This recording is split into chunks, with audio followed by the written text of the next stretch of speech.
12 سے لے کر 6 بجے تک ایک جگہ پر، وہاں وہ خاموشی سے محنت کرتے ہیں، یہاں ان کا رزلٹ شور مچاتا ہے کہ یہ کتنا کما رہا ہے۔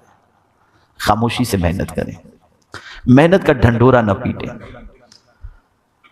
پہلی چیز، میرے پیارے آقا صلی اللہ تعالی علیہ وسلم کے پیارے دیوانوں، دوسری چیز جو کامیاب انسانوں کے اندر خاموشی کے ساتھ کرنے والی ہوتی ہے، یا وہ جو کرتے ہیں، وہ ہے خاموشی سے عبادت کرتے ہیں۔ اپنی عبادت کا بھی ڈھنڈورا نہیں پیٹتے، میں اتنا بڑا عابد ہوں، میں اتنا بڑا زاہد ہوں، نہ، ان کی عبادتیں بھی بڑی خاموشی سے ہوتی ہیں۔ یہاں ایک بہت پتے کی بات بتاتا ہوں، ہم دنیا کے انسانوں کے سامنے بہت بڑے عبادت گزار کی حیثیت سے، مسجد میں آنے کی وجہ سے، بڑی رات میں آنے کی وجہ سے، جمعہ کو آنے کی وجہ سے سمجھے جا سکتے ہیں کہ یہ بہت عبادت گزار ہے، لیکن ہم مسجد میں تو 4-8 رکعت ایکسٹرا پڑھ لیں گے، صلاۃ الاوابین بھی پڑھ لیتے ہیں، لیکن گھر میں ہم جانے کے بعد 2 رکعت بھی ایکسٹرا پڑھتے ہوئے نظر نہیں آتے۔ آقا کریم رؤوف الرحیم علیہ التحیۃ والتسلیم نے کس طریقے سے خاموش عبادت، اس کی فضیلت بیان فرمائی۔ رسول رحمت صلی اللہ علیہ وسلم ارشاد فرماتے ہیں، جو شخص نماز تہجد ادا کرتا ہے، اور ظاہر سی بات ہے کہ نماز تہجد رات میں ادا کرے گا، دن میں اللہ اس کے چہرے کو منور کر دیتا ہے۔ ادا کیا رات میں، اندھیرے میں نماز ادا کیا، اور دن کے اجالے میں اس کا چہرہ نور سے منور و مجلہ ہوتا ہوا نظر آتا ہے۔ آقا کریم صلی اللہ علیہ وسلم تنہائی کی عبادت کو بہت پسند فرماتے تھے، خاموشی کی عبادت کو بہت پسند فرماتے تھے۔ اس لیے رسول اعظم صلی اللہ علیہ وسلم کی حیات طیبہ اور صحابہ کرام علیہم الرضوان کی حیات طیبہ کو اٹھا کر کے دیکھیں تو آپ کو پتہ چلے گا کہ ان کی اکیلے میں راتیں کیسی گزرتی تھیں۔ قرآن نے کہا وَالَّذِينَ يَبِيتُونَ لِرَبِّهِمْ سُجَّدًا وَقِيَامًا، وہ اپنی راتوں کو سجدے اور قیام میں گزار دیتے تھے، مسجد میں نہیں، گھر کے اندر۔ تتجافى جنوبهم عن المضاجع يدعون ربهم خوفا وطمعا، یہ ان کی کیفیت ہوا کرتی تھی۔ اب میں آپ کو اس خاموش عبادت کا تھوڑا سا فائدہ سمجھا دوں تاکہ اچھی طریقے سے آپ کی سمجھ میں بات آ جائے۔ ساری عبادتیں نظر آتی ہیں، نماز نظر آتی ہے، حج نظر آتا ہے، زکوٰۃ نظر آتی، روزہ نظر نہیں آتا۔ آتا ہے نظر کسی؟ آپ روزے سے کس کو خبر ہے؟ کسی کو نہیں خبر۔ روزہ کسی کو نظر نہیں آتا۔ ارے وضو کرتے کرتے آپ نے کلی کرتے کرتے پانی پی لیا، کس کو کیا خبر؟ روزہ نظر نہیں آتا۔ لیکن اس خاموش عبادت کی طاقت کا عالم یہ ہے کہ اللہ عز و جل ارشاد فرماتا ہے الصوم لی وانا اجزی بہ او اجزا بہ، روزہ میرے لیے ہے اور اس کے بدلے میں مل جاؤں گا روزے دار کو، یا میں اس کا بدلہ عطا کروں گا۔ یہ ہے خاموش عبادت کی طاقت۔ اور انسان کی فطرت میں اللہ نے یہ چیز رکھی ہے کہ عبادت کو شو کرنا چاہتا ہے، گناہ کو چھپانا چاہتا ہے، وہ جانتا ہے، اس لیے کہ وہ اس کے ذہن کے اندر ہوتا ہے کہ میری عبادت کا علم سامنے والے کو ہوگا تو میری محبت اس کے دل میں پیدا ہوگی۔ اب آئیے میں آپ کو سمجھاؤں۔ حضرت امام اعظم ابو حنیفہ رحمۃ اللہ تعالی علیہ نماز کے لیے مسجد میں تشریف فرماتے، امام نے عشاء کی نماز میں سورہ زلزال کی تلاوت کی، اور سورۃ الزلزال کی تلاوت میں امام نے پڑھا فَمَنْ يَعْمَلْ مِثْقَالَ ذَرَّةٍ خَيْرًا يَرَهُ وَمَنْ يَعْمَلْ مِثْقَالَ ذَرَّةٍ شَرًّا يَرَهُ۔ امام اعظم پر لرزہ طاری ہو گیا، نماز ختم ہوئی، نماز ختم ہوئی، لوگ مسجد سے نکل گئے۔ امام اعظم ابو حنیفہ رحمۃ اللہ تعالی علیہ نے مسجد کے خادم سے فرمایا کہ دیکھو آج کی رات مجھے مسجد میں رہنے دو، تم باہر سے مسجد کا دروازہ بند کر کے چلے جاؤ، صبح مسجد کھولو گے تو مسجد میں تم کو ملوں گا، مجھے رات بھر مسجد کے اندر عبادت کرنی۔ امام اعظم کو چھوڑ کر مسجد کے اندر خادم نے مسجد کا دروازہ باہر سے بند کر دیا امام اعظم مسجد میں۔ صبح ہوئی، امام اعظم مسجد کے ایک کونے میں نماز پڑھ رہے تھے، خادم نے مسجد کا دروازہ کھولا تو دیکھا امام اعظم مسجد کے کونے میں کھڑے ہیں ہاتھ باندھ کر، اور اپنی داڑھی پر ہاتھ پھیرتے ہوئے روتے ہوئے کہتے ہیں، اے اللہ، اگر تو نے نعمان کو بخش دیا تو یہ تیرا بہت بڑا کرم ہوگا۔ یہ کون کہہ رہا ہے؟ امام اعظم ابو حنیفہ، جن کے ہم مقلد ہیں۔ امام اعظم ابو حنیفہ علیہ الرحمۃ والرضوان کو محسوس ہوا کہ کوئی آ گیا ہے، اور یہ دعا کرتے ہوئے کسی نے سن لیا۔ امام اعظم فوراً الرٹ ہوئے، اور جب اس آنے والے کو دیکھا اور محسوس ہوا کہ اس نے میری دعا سن لی ہے، اب خاموش عبادت کسے کہتے ہیں ذرا سنیے۔ امام اعظم ابو حنیفہ علیہ الرحمہ نے اس خادم سے فرمایا، جو کچھ تو نے دیکھا ہے جب تک میں زندہ ہوں کسی کو مت بتانا۔ اس کو میں بہت چھوٹے سے سینٹنس میں سمجھاؤں، اللہ والے عبادت کو چھپایا کرتے ہیں، چھپایا نہیں کرتے، اس لیے کہ خاموش عبادت میں پیورٹی ہوتی ہے، خاموش عبادت میں پیورٹی ہوتی ہے۔ وہ جانتا ہے، اس کا خدا جانتا ہے۔ ایک بڑے عظیم بزرگ کا ایک قول میں آپ کی سماعتوں کے حوالے کروں۔ ایک بزرگ سے کسی نے پوچھا کہ حضرت میں مومن ہوں یا منافق کیسے پتا چلے؟ میں مومن ہوں یا منافق کیسے پتا چلے؟ وہ بزرگ فرماتے ہیں، تیری نماز جو تو لوگوں کے سامنے پڑھتا ہے اور اکیلے میں پڑھتا ہے، اگر لوگوں کے سامنے نماز جو پڑھتا ہے اس سے اچھی نماز تو اکیلے میں پڑھ تو مومن ہے، تو مومن ہے۔ اور یہ خاموش عبادت کی بڑی طاقت ہے، بڑی قوت ہے۔ تو کامیاب انسان عبادت بھی کرتا ہے تو خاموشی کے ساتھ کرتا ہے، اپنی عبادت کے ڈھنڈورے نہیں پیٹتا۔ آپ کسی بھی کامیاب انسان کو دیکھ لیجئے، ہاں اتنا ضرور ہوتا ہے کہ جو قریب کے مریدین معتقدین ہوتے ہیں ان کو بھی تاکید ہوتی ہے کہ جیتے جی نہ بتانا، ہم جب اس دنیا سے چلے جائیں اس کے بعد تم کو بتانا ہو تو بتانا۔ جیسے خود آپ دیکھیں مسجد نبی شریف میں ایک جگہ ہے استوان عائشہ، آقا کریم صلی اللہ علیہ وسلم ارشاد فرماتے ہیں کہ اگر اس جگہ کی میں فضیلت بیان کروں تو اس جگہ پر نماز پڑھنے کے لیے لوگ قرآن اندازی کریں، اور اس جگہ کا علم صرف حضرت عائشہ صدیقہ رضی اللہ تعالی عنہ کو تھا۔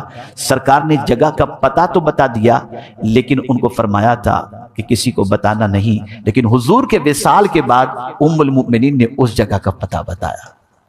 تو عرض کرنے کا منشا یہ کہ کامیاب ہونا ہے تو پہلی چیز خاموشی سے محنت کرو، باتیں نہیں۔ بڑی معذرت کے ساتھ میں چونکہ اسی دنیا میں رہتا ہوں، میں دیکھتا ہوں، میں نے یہ تیر مار دیا، میرا یہ چل رہا ہے، میرا وہ چل رہا ہے، پتہ چلا کچھ بھی نہیں ہے۔ آپ دیکھ سکتے ہیں کامیاب انسان کبھی جو ہے وہ شور نہیں مچائے گا، اس کی کامیابی شور مچائے گی، اس کا نتیجہ شور مچائے گا۔ تو پہلی چیز۔ دوسری چیز خاموشی سے عبادت کرو۔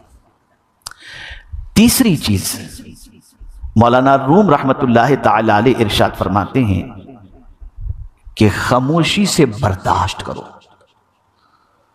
جب کوئی تکلیف تمہیں آ جائے، جب کوئی امتحان میں تم گرفتار ہو جاؤ، جب کسی پریشانی میں تم گرفتار ہو جاؤ تو سب کو اپنی پریشانی کا ذکر نہ کرو، خاموش رہو اور برداشت کرو، اس لیے کہ تمہارے شور مچانے سے تکلیف نہیں چلی جائے گی، لیکن صبر کرو گے تو اللہ تمہاری مصیبتوں کو دور فرما دے گا۔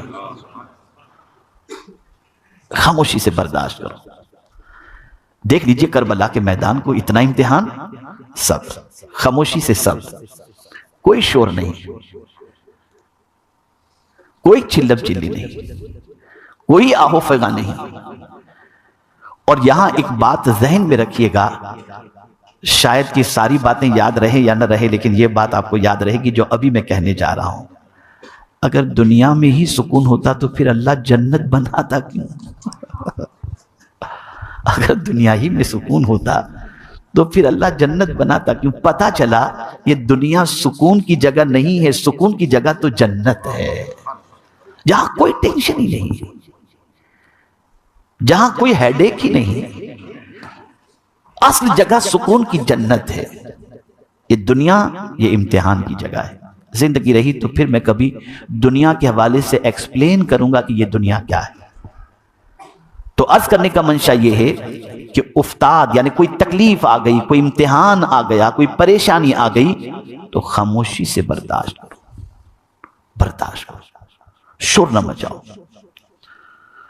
میرے پیارے آقا صلی اللہ تعالی علیہ وسلم کے پیارے دیوانوں، اللہ والے ان کی ایک عادت رہا کرتی، امتحان میں سب سے زیادہ آزمائش کے اندر آقا کریم صلی اللہ علیہ وسلم ارشاد فرماتے ہیں کہ مجھ سے پہلے جتنے بھی انبیاء آئے سب تکلیف کی وادیوں سے گزرے، اور سب سے زیادہ تکلیف اللہ تعالیٰ نے مجھے آزمائش کے مرحلے سے مجھے گزارا، امتحان کے مرحلے سے مجھے گزارا، اور جو بھی دین کے راستے پر چلے گا اسے امتحان کی وادیوں سے گزرنا ہوگا۔ اب یہاں پھر میں دو جملے عرض کر دوں۔